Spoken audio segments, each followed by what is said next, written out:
All right, y'all, welcome back to another edition of Collector's Market Watch, where we talk about all things Lorcana from a singles, sealed, and promo card perspective. And we're going to be talking about promo cards a little bit more in today's episode. I figure with Reign of Jafar less than a week out, the meta sort of stagnant and or great content creators out there doing new deck building with Reign of Jafar in mind, the meta sort of shifting, feels like a perfect time to check in and check up with different promo cards that are in the market and kind of see how they've been trending in the market recently. So can't wait to get into that and a couple other things. But before we do that, y'all, as always, it would mean a lot to me if you'd scroll down and hit that subscribe button.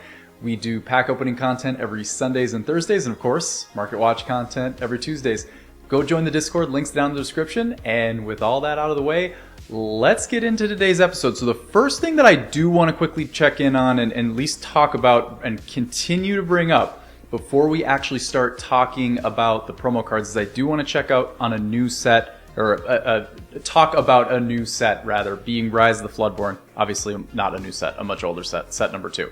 But once again, we called this out earlier in last week's episode with Azure at Sea, where there are really no like heavy chase enchanteds. And what I mean by that is like, can you chase down an enchanted that is going to make you your money back, right? If you pull this card, you have made your money back on the box, right? And so looking at, again, Sad Beast being probably somewhere chilling in like the low 30 range, if even that anymore. Once again, just looking at the specific price of Rise of the Floodborn, like look at this different price breakdown here. I mean, basically you do see Cinderella Ballroom Sensation chilling at, $278. Obviously that would net you your money back. And I would even go as far as to say Alice Growing Girl, that would net you your money back as well at $119. But at the same time, every single other card underneath $100 will not net you your money back. Basically the same thing as Azure at Sea, what we talked about earlier on. So once again, just absolutely crazy how right now the collector side of things, at least from an older set perspective, even sets again like First Chapter, which is almost extinct now, out in the wild from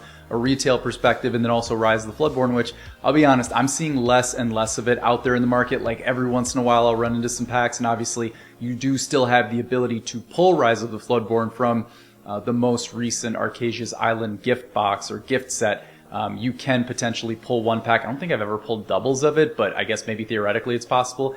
You do get doubles in that set, but anyway, very difficult to find Rise of the Floodborn out in the wild now, but still the market not quite reacting necessarily from a collector's perspective, and honestly, other than the Cinderella Ballroom Sensation, pretty much still a meta chase, or at least from a price per card perspective. So just wanted to at least call that out. But also as we look at Arcasia's Island, right, here is where we see the total shift, right? You looking at this from a contrast, right? Set number 2, right? Very difficult set to find in Rise of the Floodborn, right? Just showed you. You got 2 cards that are going to make you your money back. And again, we're kind of giving Alice Growing Girl the benefit of the doubt. I don't think there's many booster boxes going for 120 on Rise of the Floodborn. I don't think that's realistic. It's probably not even close, but we'll just at least give it the benefit of the doubt. 2 cards, right? That's it. You look at Arcasia's Island. I mean, we are seeing everything here from, I would say from Tamatoa down to like realistically Belle is like a guaranteed. Donald Duck probably does it. Here I'm not giving it the benefit of the doubt, but still, you look at Arcasia's Island and you have so many hits that get you your money back. And again, that is the meta that's taking hold of the current market. So just keep that in mind. Again, as you have those sets that are closer to the most recent meta, which we're about to have Reign of Jafar, that's coming up here in a few days, just know like that shows you how stark of a contrast it is between a set like I go to my local Target, Walmart, Best Buy right now in America and go find those packs. Like they're out there, right? At the same time though, in terms of what can net you your money back, in terms of valuable cards that can pull you your money back, it's right here for you with the most recent set. So a little bit of an upside down going on with like when we talk about specific sets, and obviously we're only 7 sets, soon to be 8 sets deep with Lorcana. So that will change. Like over time, you will see, like First Chapter, Floodborn, these other sets, like the second that they again, if they ever announce out of print or anything like that, I don't know that they're going to do that, but if they ever do, like at some point it will probably end, right, where they stop printing them. When you do see that, just know that obviously will then create that critical event where we say, okay, these are official commodities now, right? There is now we have reached our maximum amount that are in the world, right? And there's going to be less and less and less. But that hasn't happened yet, right? They haven't announced that they're going to stop printing these things. So until that time, the market has at least shown us that it's going to react accordingly and it's going to favor the meta. Right now, again, there's still some cards that are kind of like, okay, more than likely this card will hold weight even outside of the meta. I'm thinking about cards like, for example, like Aurora here. Like, obviously that probably will hold weight. Still a great card, very playable card, right? Low cost ink. I mean, you know, it's very playable card. But at the same time, with the Princess price tags, like that probably will help it. Things like that. But again, like, you know, I always call out the Tamatoa. Like, again, this is just a pure meta card, right? And at some point, again, it probably will take us like 4 more sets in through the rotation format to really feel the weight of this. So very long time, but just know from a short to medium term perspective, I'm talking like 1 to 3 years. Just track this card and watch that there will be that gradual decline, because eventually the meta will not be able to hold this card up. But again, just know that, again, you're going to be able to pull your money back a little bit easier on other sets. And this is my typical Inklands plug, where it's like Inklands is still a set where you can pull your money back. So I just food for thought, but we're not going to talk about Inklands too much today. Anyway, getting into what I really wanted to talk about in today's session, which is going to be more from the promo card area of focus. Let's go through some promo cards and let's just kind of rattle a few off one by one. I don't think we've really talked too many promo cards since we've done weekly Collectors Market Watch. Let's just talk about a few of them and let's kind of just get our initial thoughts on it. And y'all let me know down in the comment section what promo cards you feel like are good buys right now. Just any thoughts on promo cards in general. I'm super interested on promo cards. They're probably what has me the most interested as a collector in general. Those cards that like you can only get them in certain places and then, right, like typically never again, right? And in terms of typically never again, perfect place to start is going to be Rapunzel gifted with healing. Obviously, this is the Lorcana Challenger promos that you could get at the side events, that you get on the prize wall, collecting enough tokens, tickets, whatever, to be able to go and reclaim for a card like this. And there are obviously 2 of those cards, and we will very much be looking at the other card momentarily. But starting with Rapunzel here, I mean, and this is very much a theme that you're going to see both with Rapunzel and the Cinderella. Just to get our bearings here, it's looking like average market price, low 120s right now. Most recent sale 160. So this card is bolstering in price. But the real interesting call out that I want to show here, obviously right here we say it's like absolute shoot up in price. Now, that's not totally indicative of what's going on in the market, because you do see here we like don't have a lot of sales going on. We do have some recently, I mean, in the past couple months, but honestly, this is a 6-month clip, right? So the most recent sale was the first week of April. It's kind of hard to get a gauge based off of that. Now, this is where you will typically start to see other like cards like this on other websites like eBay. We will visit eBay later on in the episode, kind of show some callouts for promo cards on eBay. But once again, kind of hard to get a gauge on TCG Player, but it is very indicative, and there are parallels that we can draw with both the Cinderella and the Rapunzel, which we're looking at here. So just looking at some most recent listings here, we see obviously we've got some lightly played copies, near mint copies, all going for like low 160s right now. I mean, but again, I mean, you're not going to see anything like 160, like pretty consistent here. You're not really going to see much go below that barometer of $160. What's very interesting about that is when we look at the 1 year here, very different type price chart than when we look at the 6 month. Here we see obviously it starts, somewhat high. There's that FOMO. People want to grab them really quick.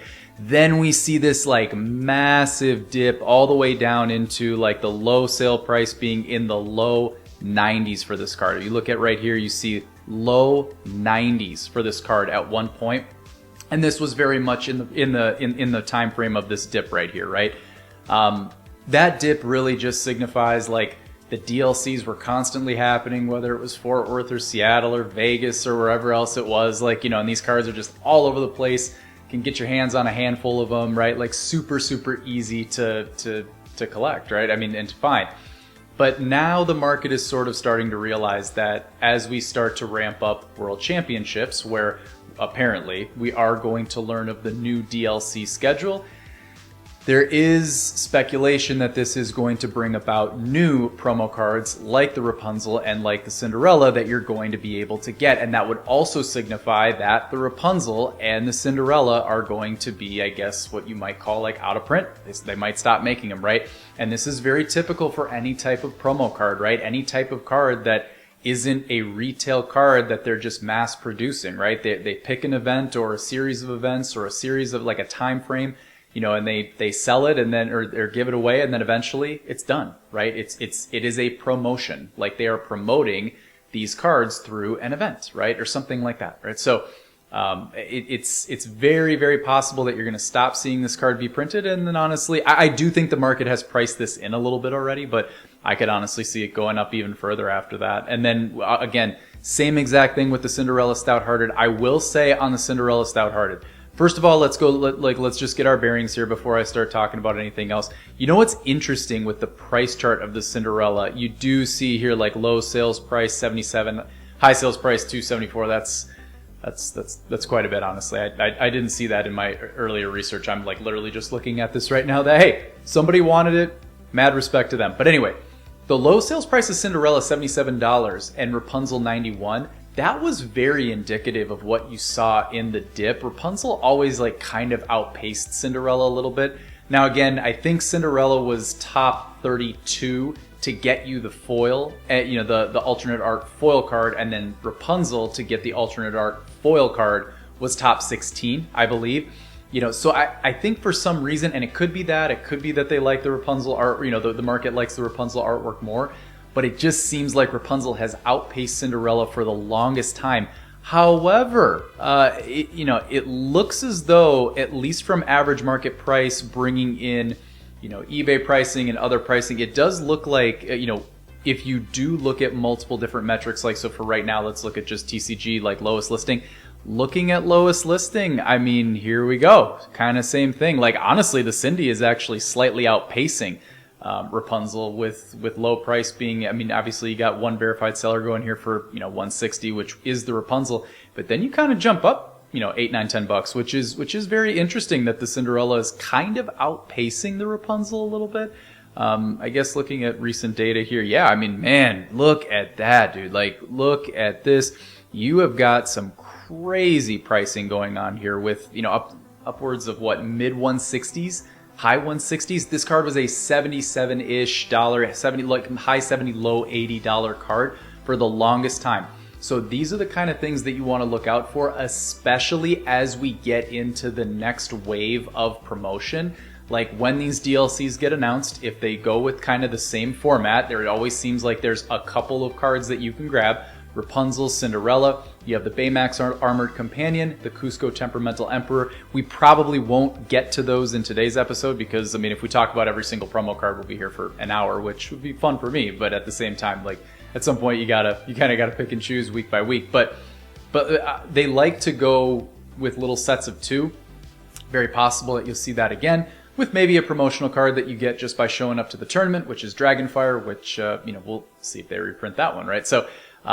Which I would doubt. But again, it seems like the market is starting to catch on to the fact like, okay, we're on to the next thing.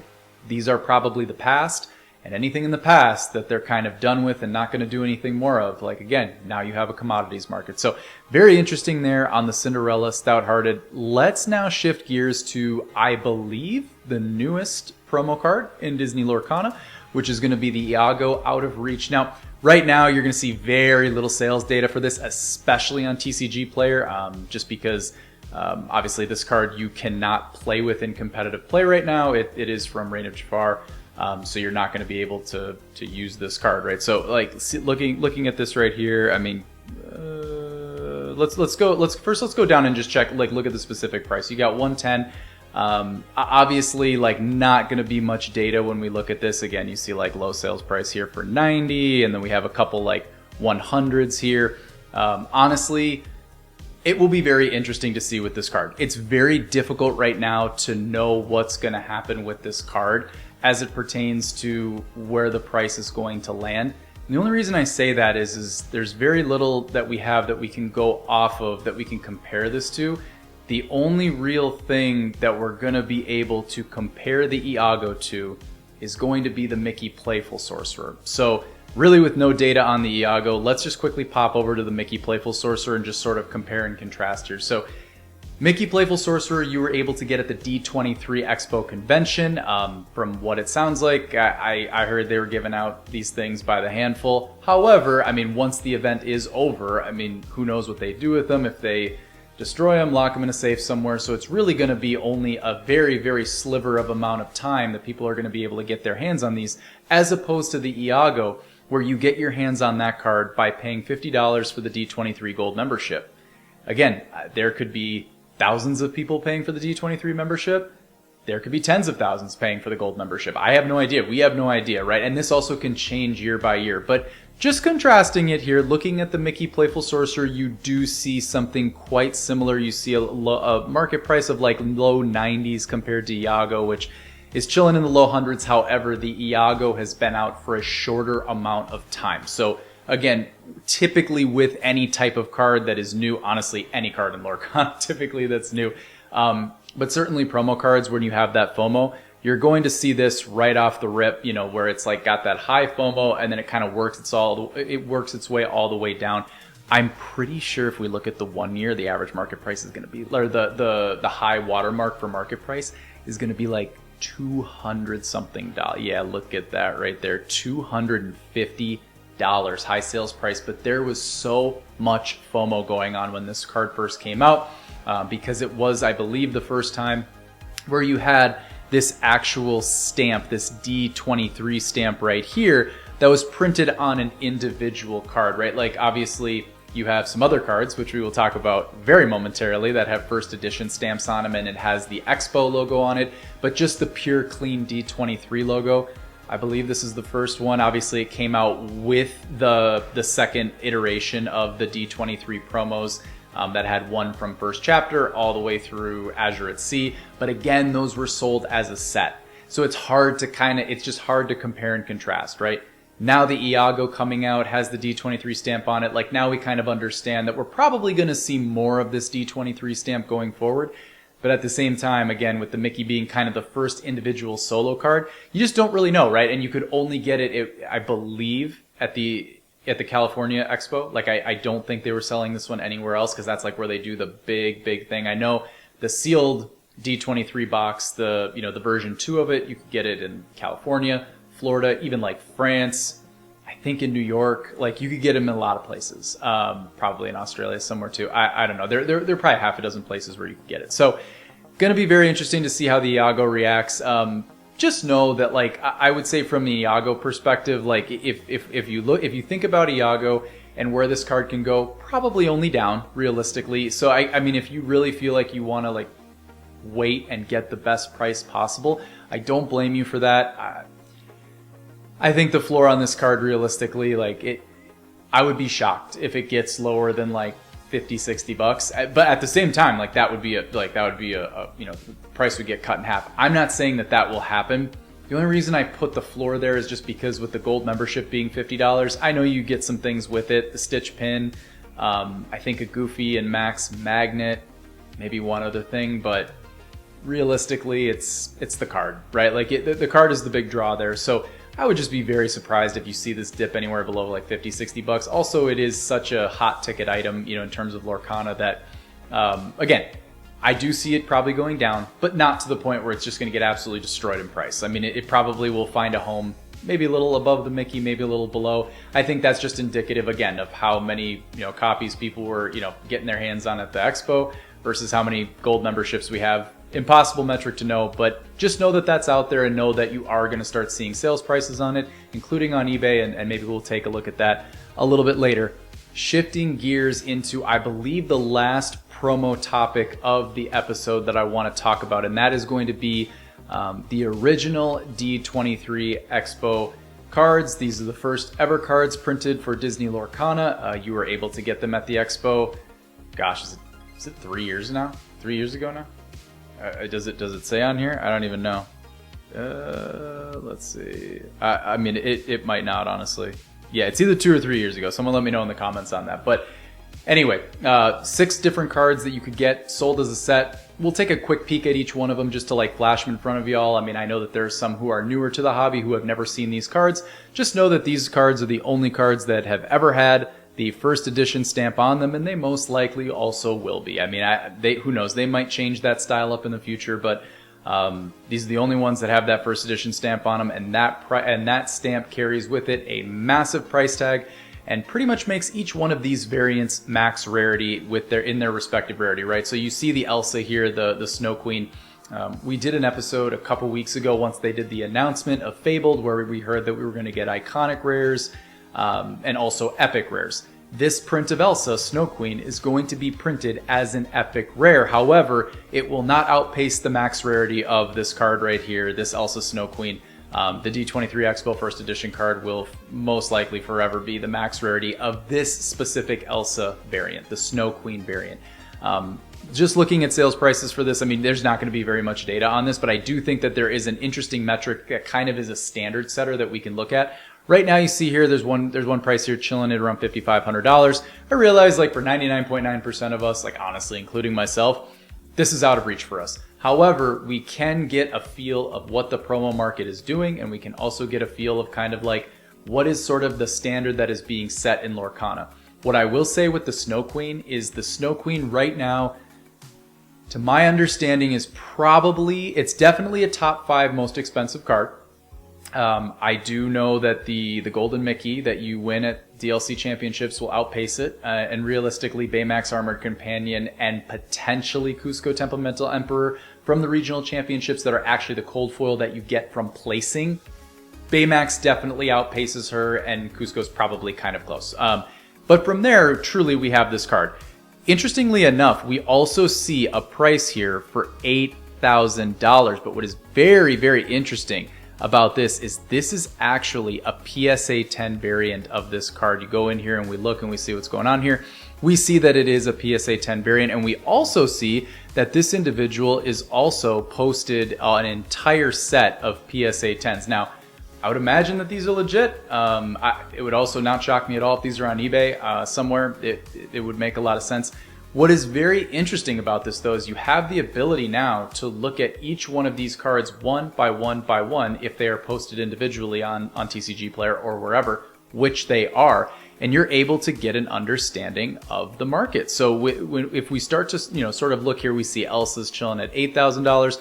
We see Cruella here, it's going to be substantially less. Every other promo that I show you from the D23 Expo with the first edition stamp is going to be drastically more expensive than the Elsa. No different than Elsa Spirit of Winter, the retail enchanted rare from first chapter. The market has deemed the Elsa Snow Queen as the chase, and that's just the way it is. That's just what the market has accepted, and that's just kind of what the standard is and what we're going off of, right? Obviously, it comes in a sealed package, a sealed box. That was how it originated. Same with the others, but this one has just has stood out as the standard card in the market. So anyway, the others you're going to see are going to be substantially cheaper for those who haven't seen this card before. Cruella, same thing. We do see a few more listings here. We see lowest verified listing at $1,250 here, which obviously, if you're someone who wants to get your hands on something with a first edition stamp on it from a Lorcana perspective. Again, I realize extremely expensive, but hey, it ain't $5,500. So that's not bad. But also what's interesting here is, once again, we see that same listing. I'm not going to drill into it again. We already saw the actual picture of the 6 cards. So I believe now we're up, 8,000 plus 1,500. We're up to 9,500. What is extremely interesting here, though, and this is where I want to call this out. I'll only call it out once. I won't be redundant with it, but it is very interesting. Look at the price discrepancy. Look at the delta between the $1,250 and the $1,500. That's nothing. Like, that is nothing in the grand scheme of things from a Lorcana perspective, from any TCG perspective, Pokemon, Yu-Gi-Oh, anything. You are basically saying that you have a card that is raw, that's going for $1,250, which honestly, that is very much what I've seen around other areas of the market. Like, truly, I think it's a very fair price. I really do. So it's not a matter of saying that I think the raw copy is overpriced. Very much not the case. I actually think that you're getting a very good deal on the 1,500 PSA 10. Now, a lot of times you get the question of, like, and I've talked about it multiple times on Collectors Market Watches, or just as we're opening packs in general. Typically when you go from a raw copy of a card to like a PSA 10, especially something that's valued in the market, usually you can expect a 2 to 3x multiple on the raw variant, like on a near mint raw. So like if a card is $1,000 or we'll call it $100. If a card is $100 PSA 10, you'd expect like it's going to be worth like $250, $300. Like that would kind of be a pretty healthy ratio. It always varies. It really does. But truly something that's very sought after, very collectible, you're usually going to live in that 2 to 3x multiple. It's just typically the way it is. That PSA 10 really, truly gives it that extra premium. But here, I mean, this is almost a 1-for-1. Like when we think about, you know, the price here, the big reason being for this is very, very simplistically, the more expensive something is, the more expensive, the higher price something is, the smaller the market you're going to have. And the smaller the market you're going to have for something, the harder the card is going to be to move. So these cards aren't very liquid, right? Like now I will say the one card that defies the odds on this is definitely Elsa Spirit of Winter, the retail enchanted. Everybody wants to get their hands on one of those cards. But when we look at these D23 promos, they don't move very much. They're not very liquid. Again, there's only so many individuals out there who A, are going to collect TCGs. B, are going to collect Lorcana. C, have the money necessary to be able to buy a card like this. And D, are going to allocate the necessary funds in order to buy this specific card. So, long story short, you got to start cutting deals if you really want to try and move product. So, that's why you're seeing that. Hey, if you got the money, it absolutely is it's one way to go. I think we're up to 9,500 now for those two PSA 10s. Let's go to Robinhood, Unrivaled Archer, same exact thing. And again, you're going to see a similar theme here, right?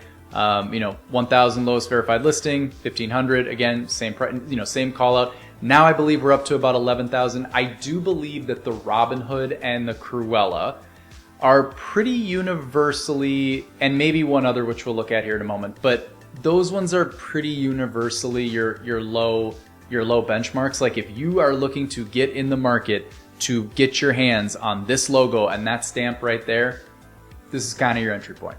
This is kind of where it's at. So just kind of keep that in mind if you are looking to get your hands on something that does have that stamp on it. However, where we do see a little uptick, which I always find super interesting, and I really don't have any other explanation for the Maleficent Monstrous Dragon other than the artwork is just so sweet. It is just so cool. Like, and I'm right here in line. Like, this is just so cool. It is a privilege to look at this card. The mouth looks like it's just about to breathe fire, like that Dragonfire promo. Like the mouth basically looks like a prequel to that artwork. Like it just looks unbelievable. They just nailed it with this artwork. And I guess that must be what's driving it. But look at the delta here, man. Like 2,000. Like look at this. Actually, what am I doing? 2,000 for lowest verified here from World Class Cards, and then you see this once again the same seller as JZS coming in at 2,200, which is unbelievable. Like that is like it's almost nothing, which is crazy. Again, I truly have seen this card move for about this number. Like this number really does seem like what I have seen in the past. I have seen sealed. Like a sealed box of it, which is really hard to find these days. Like the actual packaging that it came in, super difficult to find these days because everybody who got their hands on one of these wanted to open them and feel the cards, like hold them. I get that, right? And some people didn't know what they're holding. Totally get that as well. But yeah, I mean, I really have seen this being kind of the price that it moves for. Obviously, it fluctuates based on just how the hobby is doing in general, but $200 delta is literally nothing, right? What is it, 10% delta? I mean, it's literally nothing, right? So again, just know that that's out there, right? Now we're up to what, 13-ish, 13 and change, 13,000 and change. Going into Stitch, Rockstar, same thing. I mean, and again, Stitch has a lot of love behind it. So again, I have seen the uptick with the Maleficent and the Stitch. That's kind of 15. I'll probably go a little bit faster here, but obviously just know from the standpoint of this Stitch, once again, similar to Elsa Snow Queen, I believe it's been confirmed that this Stitch will be reprinted in Epic Rare for Fabled. It will not outpace the max rarity of the D23 Expo First Edition card. Not even close, not even remotely close. This will probably forever stand the test of time as the ultimate max rarity. The one interesting thing would be the Rockstar Stitch as the first ever set championship promo, the alternate artwork.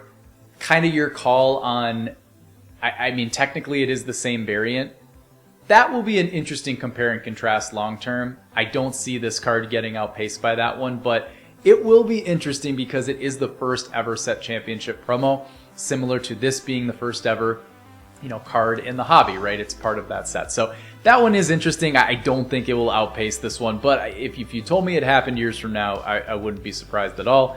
I forget where that puts us up to. I think we're up to about 16, 17 grand. And finally, kind of rounding things out here, the Captain Hook, where we have one listing, which is going to be our guy who's selling the set in general. Anyway, for an entire set of PSA 10s, you're coming in like the high teens, 17, 18,000, something like that. To be honest with y'all, sealed box of this selling, I've kind of seen it in a similar range, like mid-teens, high teens, somewhere in there. And at that point, it really just comes down to kind of what you're interested in as a collector. If you care more about having the slabs, or if you care more about having the box sealed. Obviously, once again, the most minute fraction of people out there who can actually afford this. But if you can, from that point, it really just comes down to, do you want them in the original box, or do you want them all slabbed up in 10? But no, super interesting. Interesting to see where these are at in the market. And again, probably will only continue to go up just because when you have the first ever of something, you're really just riding on the hobby. If the hobby succeeds, these will succeed. And quite frankly, these might even succeed even if the hobby doesn't. Obviously, knock on wood that never happens, that the hobby, Lorcana goes for years and years and years. But even if it didn't, these are just such a special moment in Disney history that honestly, I could see these. I could see these definitely standing the test of time. Last call out that I do want to look at as we go into kind of wrapping up the episode, talk a little bit about things on the eBay front. I will say I found it super interesting, just right off the rip, as we sort of talk about those PSA 10, D23 Expo first edition cards. Here we see one right here, and we see this Maleficent Monstrous Dragon. It's a 10, and interestingly enough, sold for $1,200, right? Now again, what a card sells for is truly indicative of what the market is. However, take a look here, super huge delta. It's $1,000 delta between this Maleficent and the other one being sold. And again, I've seen a raw Monstrous Dragon go for more than this. I do think that this does, though, give you a very indicative vision and a picture into where the market is at right now. But the one call out I will say is this is where it really truly does matter to collectors out there. This is just truly a collector's card, right? I'm not saying Monstrous Dragon's not playable. It's very playable, and it's going to continue to be playable because they're going to reprint it in Fabled, so it's going to continue to stay in rotation. But this card very much shows you that the market is very, very picky from a collector's perspective, and most collectors are very picky, especially when it comes to those high-end cards.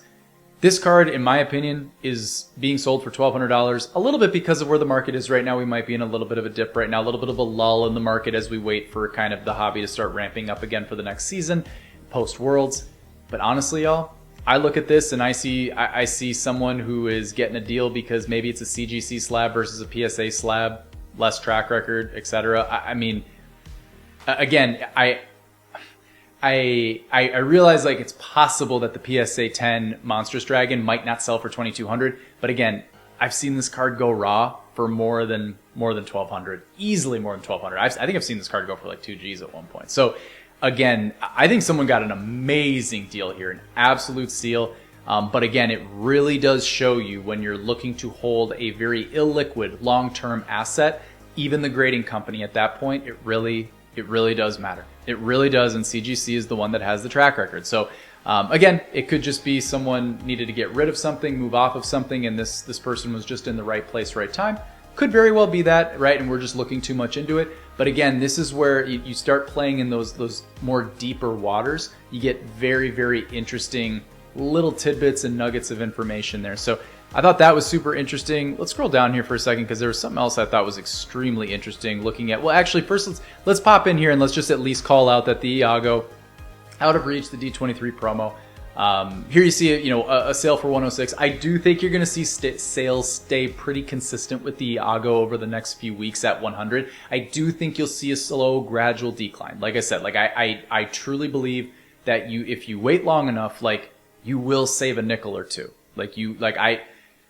2 months from now, if you told me that this card's going for $70, $80, totally, I could totally see it. or it could stay. I have no idea, right? Like if you really want to try and save 20 bucks, you could wait 10, 20, 30, however many it's going to be. However, like if you want to get the card, the big thing that I would call out is what I do know is that the longer that you go, the more you're going to see D23 members, right, who get their package, see the card, want to sell it. The two big call-outs I would say is one, the longer this goes, the more you're going to see flood the market, which I do believe will, because the market gets oversaturated, you're going to drive the price down a little bit.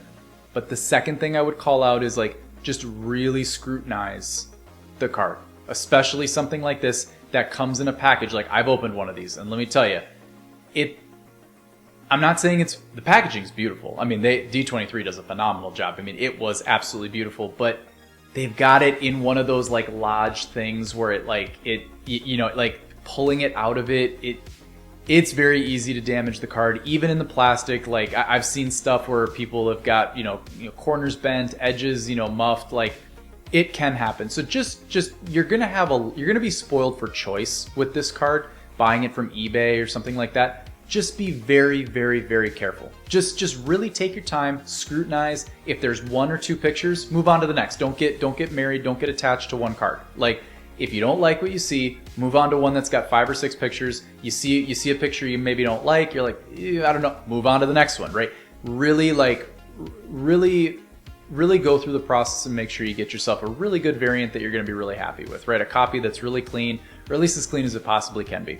So that would be kind of my overall thoughts on Iago. And then the final card that I do want to talk about, once again, in contrast, we see the Mickey here. Again, it obviously the 120 slash means it probably went for like slightly less than what they were asking for.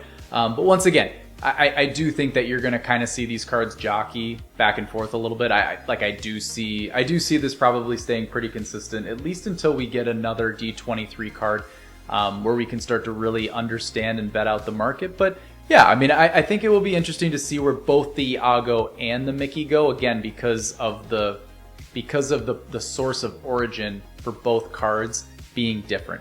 It'll be very interesting to see what happens with those cards. But yeah, y'all, that's going to do it for this week's edition of Collector's Market Watch. Super excited for Reign of Jafar that's coming out here this week, and can't wait to get into that and talk about all things Reign of Jafar on next week's episode. All right, y'all, that's going to do it for today's episode. If you enjoyed today's content, please feel free to like, comment, and subscribe to the channel. Go get in the Discord, links down in the description.